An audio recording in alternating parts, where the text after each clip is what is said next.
deputado Padre João e o deputado Paulo Teixeira. E a Mauri Teixeira, que chegou agora por último, tá?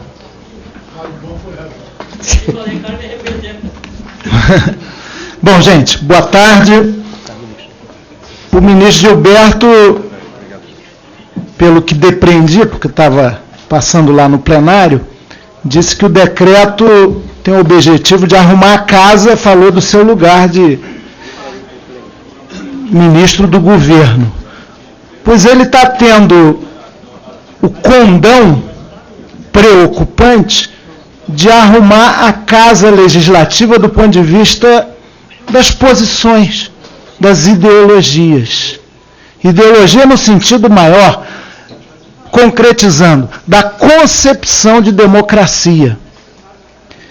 E porque quando o deputado Ferro anuncia que só resistem em defesa, não do decreto em si, mas do Sistema Nacional de Participação Social. Esse é que é o grão, esse é que é o essencial. O PT, o PCdoB e o PSOL, eu não posso acreditar que a ideia da democracia combinada, a representativa, com todos os seus vícios, desvios e a hegemonia do poder econômico, que fica tão evidenciada num período eleitoral, de forma torpe, enganosa, massacrante para cima da nossa gente humilde, que vai sendo massificada para votar em caras e nomes que aparecem nas esquinas e milhares de cabos eleitorais pagos, sabe-se lá com que financiamento. Um deputado do Rio de Janeiro que recém desistiu da sua candidatura, na eleição passada, gastou declaradamente R$3.330.000. Está lá, nos dados do TSE. Bom, sabe-se, depreende-se como, pelos últimos acontecimentos autodeclarados. Essa democracia não é aquela que o Boaventura Santos chama de democracia de alta intensidade, que é a representativa, formal, que alguns de nós ainda chamamos de burguesa, mas é também a democracia participativa, que a Constituição velha de 88 assegurou naquele movimento de ascenso das lutas sociais, das quais alguns vetustos aqui, entre os quais me incluo, participaram de maneira tão comovente, tão bonito aquele Brasil, né, que veio das diretas já, e a democracia direta, que a meninada clama agora, às vezes desbordando, às vezes achando que não tem nenhuma mediação com o Estado, do que nós discordamos, mas há um clamor de participação intenso. Pois olha, a maioria do Congresso Nacional, ou pelo menos da Câmara dos Deputados, maioria manifesta, só quer a democracia representativa, estrito senso, de baixíssima intensidade. E o paradoxal é que nem o PSDB da nossa queridíssima, aguerrida e quixotesca Luísa Erundina. PSB, eu falei o quê? Não. E vou falar do PSDB também, porque o Fernando Henrique criou conselhos, ele está esquecido. Esqueçam o que decretei. Bom, o PSB, que devia naturalmente estar nessa luta básica. O PV, o PDT. Eu lembro que o Brizola era muito questionado, e o Saturnino, prefeito do Rio, porque criou os conselhos comunitários, o Conselho Escola-Comunidade, e mesmo o PSDB, porque a ideia de conselhos não é nova, não é uma invenção revolucionária de jeito nenhum. Tem conselho da época do Sarney, da época do Itamar, não sei se o Collor criou algum, da época do Lula, depois do Fernando Henrique, antes do Lula. Quem não criou conselho nenhum foi a Dilma, viu, Gilberto? E agora está recebendo essa pecha, né? Eu estou vendo o Gilberto Carvalho, ele virou, da época mais calorosa da Revolução Russa, uma espécie de Leon Trotsky. Quem diria, hein? Só que caiu em desgraça antes de exercer o poder, se quer o Trotsky, pelo menos ainda teve um tempinho ali, antes de ser perseguido barbaramente. Olha, a gente está com uma correlação de forças aqui que me impressiona. E é tudo exatamente por causa das eleições do dia 5 de outubro. Fica um embate violento sem entrar no conteúdo. Hoje eu via, o deputado Amauri perguntava, quem leu os 22 artigos do decreto? Vamos discutir ponto a ponto o que é a sociedade civil, o que são os conselhos, Alguns estão mesmo desidratados, né, tão fracos. As conferências nacionais, nós cobramos a beça do governo Lula para realizar pelo menos a primeira Conferência Nacional de Comunicação, e ficou nisso, são insuficientes, né? O que é a ideia, por exemplo, muito boa da mesa de diálogo, a ideia da ouvidoria pública federal, das audiências públicas, da consulta pública e até, contemporaneamente, do ambiente virtual de participação social. Meu Deus do céu, onde isso é negativo para quem é democrata substantivo? Tem tido pelo menos para mim, que sou professor de história, um aspecto assim lúdico, digamos. Eu já vi a presidente Dilma, que nós, sobre cuja gestão nós temos uma visão muito crítica, ser acusada injustamente de reviver Luís XVI e o absolutismo francês. Um evidente exagero, né? L'état c'est moi. Eu vi essa ideia que é recorrente, hoje mesmo se repetiu, dos sovietes. Estuda um pouquinho da Revolução Russa, doutor parlamentar, para ver que não tem nada a ver. E mesmo o acusado bolivarianismo, tem conselhos comunais e tal. Meu Deus do céu, a proposta é até em alguns aspectos recuada.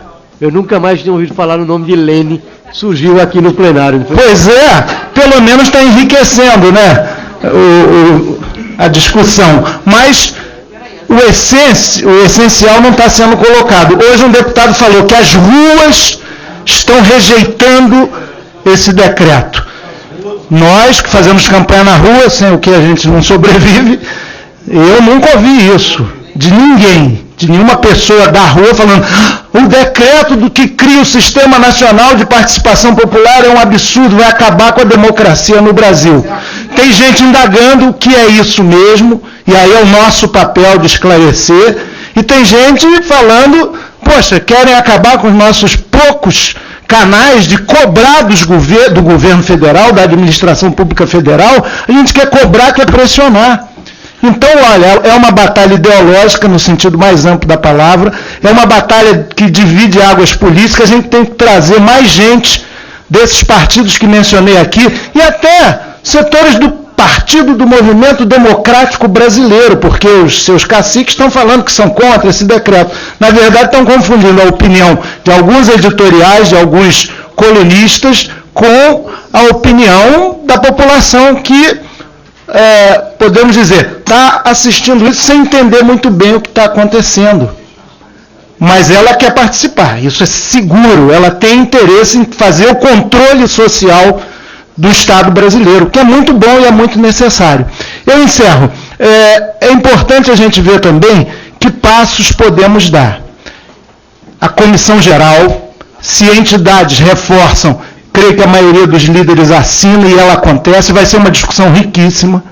Tem lado para os que desconsideram também a importância de articular esse sistema, de articular os conselhos que já existem e outras formas de participação que estão propostas aqui. E acho que temos que resistir no próximo esforço concentrado, que em geral é uma dispersão generalizada, e não votam coisas que interessam a aposentados, aos profissionais de saúde, etc., mas isso está sendo um elemento de bloqueio das discussões e dos debates aqui. Mas vai ter na primeira semana de setembro, a mesma do plebiscito nacional, por uma constituinte exclusiva para a reforma política. É bom também que agita a ideia, a gente pode colocar isso em plenário, mas se a gente resistir ali também, aí a gente tem condições, eu tenho certeza, passou o 5 de outubro, arrefece um pouco, desdramatiza, e a gente pode fazer uma comissão geral com racionalidade, com discussão, porque é bom sim o governo dizer, e aí para o Gilberto também não achar que passou a cruz que ele carrega no parlamento brasileiro, precisa ser um pouquinho sovado, senão ele acostuma mal, né? Tá, aqui não pensa que não vai ser cobrado, não. Primeiro, para a gente reforçar os argumentos, por que não desde o início do governo um projeto de lei? Que correlação de forças não é cone fixo, você pode mudar com a pressão social. Segundo, os movimentos têm capacidade de mobilizar aquilo que se chama de maneira um pouco errática, de opinião pública para defender essa proposta. Agora, não mais, o governo está no fim, tem um decreto, é um fato concreto, mas por projeto de lei, bem antes, não seria melhor, embora não haja, na nossa visão e convicção, nenhuma eiva de inconstitucionalidade aqui. E, por fim, o que sempre é argumento, por isso que eu brinquei lá com o Davidovich Trotsky, o artigo 7º, que dá à Secretaria-Geral da Presidência, e os adversários sempre personalizam, né? O princípio da impessoalidade não existe muito aqui, tantos poderes assim. Porque outro dia eu estava defendendo o decreto e alguém falou, cria cargos sim, veja ali a partir do artigo 7º e tal. As atribuições não estão demasiadas, o que daqui do decreto pede ato normativo, ou mesmo alguma lei que a gente devesse elaborar aqui para amarrar melhor o sistema. Tá bom? É isso. Obrigada, deputado. Deixa eu dar uma outra informação final, rapidinho, para vocês verem, desculpe, para ter um quadro real. Eu tenho diálogo com 1 ou 2 articulistas permanentes e reconhecidos da mídia. E um fez um artigo há uns 20 dias atrás, muito violento contra os conselhos, dizendo que eles seriam derrotados aqui. Eu tenho diálogo com essa pessoa, embora tenhamos posições bem distintas, mas ele procura aquela imparcialidade e costumeiramente me abre um espaço lá para fazer o contraditório. Fiz um arrazoado longo, deu trabalho, pois olha, nenhum recebi ok, não se publica, quer dizer, é um assunto onde a posição que a gente está discutindo aqui e defendendo aqui, ela está interditada em muitos veículos de comunicação, totalmente interditada. Isso não é democrático. Obrigada, deputado.